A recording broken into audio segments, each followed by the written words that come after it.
Форум «Я молодой казахстанец» – площадка больших возможностей. В Доме дружбы и культуры народа в целях поддержки образованной и компетентной, передовой и мыслящей молодежи был организован городской форум «Я молодой казахстанец». Елбасы однажды сказал, что знания, добытые упорным трудом, станут неиссякаемым богатством не только для себя, но и для всего народа. Я возлагаю надежды на то, что вы вырастете добрыми гражданами, горячо любящими свою страну, свою землю. Так Нурсултан Назарбаев обратился к молодежи. Действительно, образованное поколение – будущее народа. Свидетельством тому стал организованный волонтерским клубом «Бірлік» форум «Я молодой казахстанец».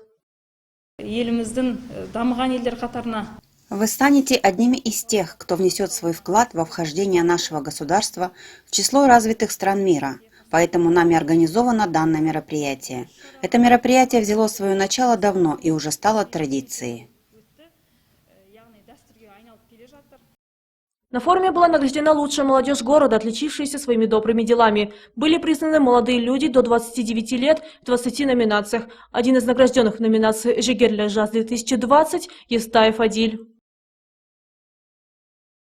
Во время пандемии с волонтерами мы помогали обществу. Мы раздавали маски, раздавали перчатки, чтобы люди оберегали себя от заражения. Также мы предупреждали людей, чтобы поменьше выходили на улицу и раздавали буклеты.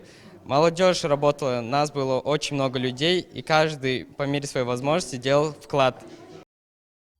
Помимо этого были награждены победители в номинациях «Жылдың үздік жас спортшы», «Жылдың үздік жас актері», «Үздік ауыл жасы», «Ел үміті», «Жылдың үздік шебері» и другие. Все были отмечены денежными призами. Молодежь – гарантия того, что наш казахстанский флаг вечно будет развиваться в голубом небе. А то, каким будет будущее поколение, напрямую зависит от нынешнего. Молодежь – ценность общества и фактор перемен. Поэтому сейчас молодому поколению оказывают особую поддержку. И такие молодежные форумы всегда дают свои результаты.